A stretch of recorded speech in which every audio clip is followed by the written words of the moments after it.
नमस्कार शेतकरी मित्रांनो, आजची तारीख 29/10/2025. स्क्रीनवर आपण परिस्थिती पाहू शकतो की एक तेलंगणा आणि मराठवाडा आणि विदर्भावर एक सायक्लॉनिक सिस्टम आपल्याला बघा, जिथे तुम्हाला हात दिसतो अशा ठिकाणी दिसत आहे आणि एक सायक्लॉनिक सिस्टम लो प्रेशर आपल्याला अरबी समुद्रात दिसत आहे. याचा परिणाम म्हणून आपल्याला पश्चिम महाराष्ट्रात पाऊस, तसेच उत्तर महाराष्ट्र काही भागात आणि विदर्भात आपल्याला जबरदस्त ढगाळ वातावरण आणि पाऊस अशा परिस्थितीत वातावरण पाहायला मिळत आहे. तर हे वातावरण अजूनपर्यंत पुढील काही दिवस आपल्याला पाहायला मिळू शकते, 2 3 4 दिवस.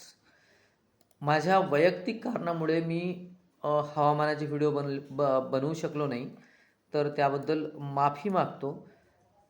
बघा, अरबी समुद्रात एक लो प्रेशर आहे आणि आपल्याला एक मराठवाडा आणि विदर्भ असा एक लो प्रेशर दिसत आहे.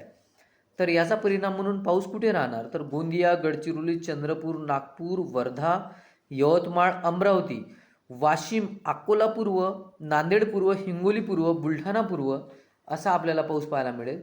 तसेच आपल्याला पश्चिम भागात सुद्धा पाऊस पाहायला मिळेल. यावर एक डिटेल व्हिडिओ मी उद्या देणार आहे. गेल्या 15 दिवसापासून मी व्हिडिओ बनवू शकलो नाही हवामानाचे, त्याबद्दल मी माफी मागतो. पण उद्या एक मी सविस्तर व्हिडिओ पुढील 3 दिवसाचा हवामान अंदाजाचा असा बनवेल. धन्यवाद.